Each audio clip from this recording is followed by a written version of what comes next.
So I've spent so much time using this product that I actually forgot that I need to get around to doing a review on it, because I'm literally using this product every day.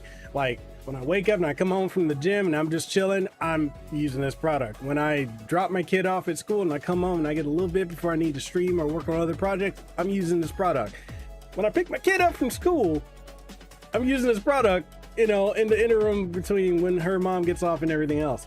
You're probably like, what is this product he keeps going on about? It's just getting annoying. Bro, just spit it out. Like, yo, what is it? This right here, it is the Trimui Smart Pro. This is my favorite handheld, and I'm over here like, yo, I got my Ultimate Double Dragon lined up on here. I want to just play a little bit. Okay, I need to chill. I need to chill.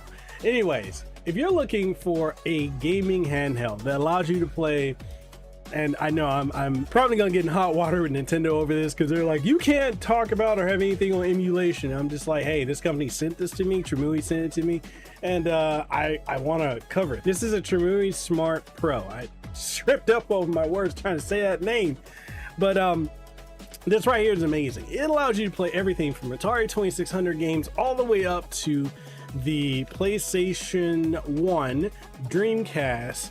And you can play, depending, I mean, there's some higher echelon stuff you can play above that, but I wouldn't really recommend doing it. Now, with this, I mean, I can play my PSP games on it.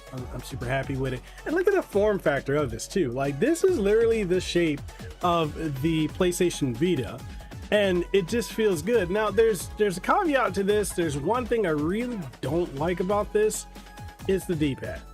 I'm not a fan of the D-pad, but everything else, button, screen, performance, absolutely stellar. In this review, we're going to go ahead and talk about this and why you should probably pick this up, and so much more. So let's go ahead and get on into it. Trimui is a relatively new player in the emulation-based handheld market, and they've impressed with its Model S and Smart models. Known for their appealing design and solid build quality, the Trimui Smart Pro, which is the company's latest offering, is poised to be its flagship device. It's inspired by the PlayStation Vita, and it promises an eye-catching design and improved features. But the question is, does it deliver? I mean, I kind of answered that question at the beginning, but you know, this is part of my script. Yes, people, I write scripts, so I'm not just rambling, because I get people who are like, hey, get to the point. Hey, start rambling. It's easier, and almost every YouTuber and content creator writes a script. So when everyone's like, oh, this sounds like you're reading off a script. No, dummy. S-H-I-T, dummy, because people be reading off of scripts. It's just easier. Why do you think Elgato has like a prompter you can put up there and people can't tell, oh, they're looking at the camera? I'm actually looking at the prompter. Anyways, sorry, that's a little rant, but let's go ahead and get back into the review. I just get so many clown comments. I feel like, man, I need to speak on that real quickly. But anyway, that's unrelated to the product. Let's go ahead and get on back into the review. So let's talk about the design and build of the Trimui Smart Pro, which continues the tradition of its predecessors, boasting a robust and stylish design. It resembles a PlayStation Vita, but it features a larger screen, providing a premium feel with its matte plastic finish. A unique colorway reminiscent of the classic Game Boy enhances its visual appeal. Now, this right here, mine's is the white model, which is what I opted for, but they do have a model that looks exactly like the original Game Boy Color, and well, not Game Boy Color, Game Boy Advance, and they also have other color variants, but I just want a white because I have so many other devices that are like various shades of gray and black and blue, and I'm like, hey, I just need something that when I set it on my desk I can be like, oh, there it is, let me go ahead and get it. All right, okay, so now we got that out of the way. Go ahead and get on back into this review. The handheld houses a 4.96-inch screen that's 720p and it's an IPS display, notable for its vibrant colors and sharp contrast, although it's surrounded by a bit of a sizable bezel, and depending on what you're playing, like some of the PlayStation 1 and N64 games, that bezel becomes a little annoying, but I mean, the emulation is great, so it's like I can get over one little minor tidbit. I get to the other one that I really dislike that I mentioned at the beginning of the stream, or not stream, review. I stream so much that I'm like, oh, I stream. Oh, I meant review.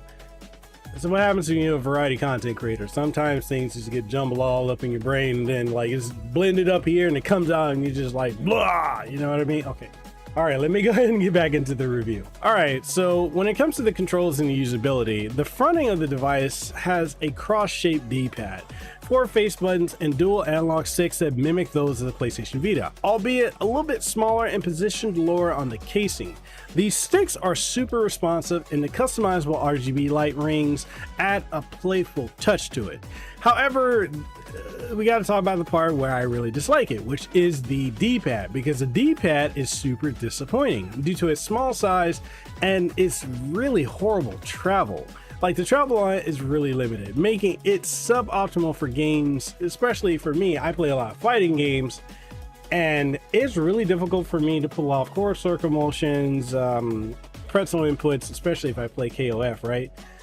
There's a lot of SNK games. There's a lot of games that got provided on the memory card. I can't really say what they are. I'll show you guys, but yeah, the D-pad makes it very difficult for me to play fighting games. Everything else is perfectly fine. So platformers, RPGs, action games, all that other stuff run like butter on this. But it's when it comes to fighting games, which is where we have the problems. And that's the only major knock I have against this thing, is that. But let's keep going. So the top and bottom edges of the device include standard ports and controls, but the unit's thin profile, in most cases, it can get a little warm. Now, I've heard people say that this gets so hot that it starts overheating. I have personally never run into that issue with my unit. Like I said, I've had this roughly for a few months now, and I've been using this for months, and I've never run into that overheating issue whatsoever. It just works for me. It gets a little warm, but I think any handheld device gets warm, especially one with an IPS panel. But I don't know. Some people have these issues. Maybe they just had a faulty unit. I don't know, but I didn't run into that issue whatsoever. But let me talk about the OS on this, because it's a Linux-based OS, and first time I'm ever using a Linux-based OS on a handheld like this, outside of like the Steam Deck. So let's go ahead and talk about that. So this runs on Linux-based OS, and the interface is user-friendly and visually appealing. The Smart Pro is powered by the all-winner A133 Plus chipset, adequate for 8 and 16-bit games and even PlayStation 1 titles, though it does struggle with a little bit more demanding systems like the N64 and the Dreamcast, although I really haven't had it run into like any major issues, but any games I've tried out personally outside of like Daikatana, which ran like crap anyway on the 64, but everything else ran buttery smooth. Performance issues sometimes can extend to PSP games, but again, in my own usage, I've not really run into any issue with any PSP games, so it just runs fine for me.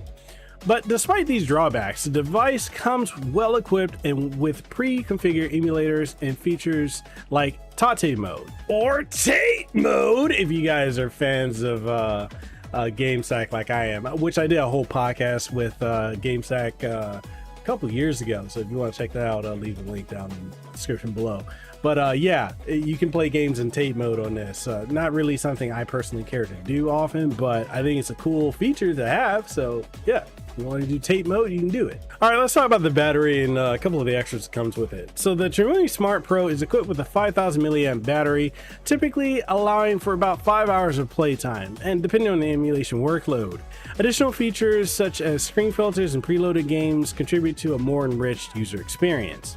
Now, I don't really play games for more than maybe an hour or a couple hours at tops, right?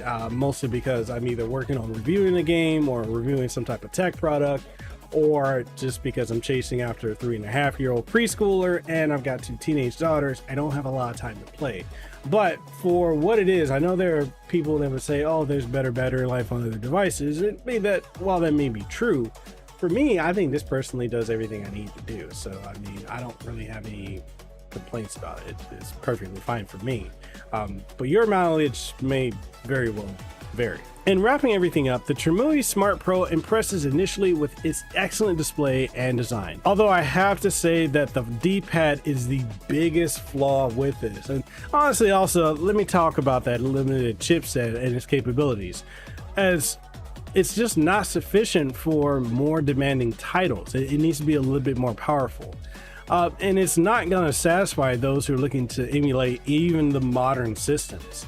It's priced under $100, which is fair, It offers commendable build quality for its range, but it does face some stiff competition from other devices that may offer better performances for a similarly priced product. And for those willing to overlook its shortcomings, the Trimui Smart Pro could still be the viable choice for retro gaming enthusiasts, like me. It's perfectly fine for me. Like, I'm not going to be playing anything too crazy. If I want to play something like GameCube, PlayStation 2, or, you know, something more powerful like Wii or such, then I'm just going to fire it up on my Razer Edge gaming tablet because it can handle that. And pretty much when it comes to my mobile gaming, it comes between the Trimui and the Razer Edge tablet, which are the two devices that I use.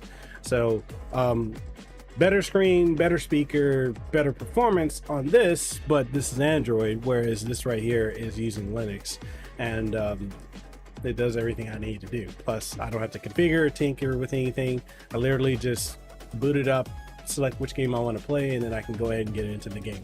So for me, for easy use, and just the fact that I'm not really going to play fighting games with it, this is everything I need to do. But with that being said, I want to thank Trimui for sending this over to me. I do apologize for it's taking so long to get this review out, but I've been I've been spending so much time playing it that I'm just like, oh, SHIT, superhero in training. I forgot that I need to do. And the reason I spell out swears is because, you know, YouTube demonetizes if you swear.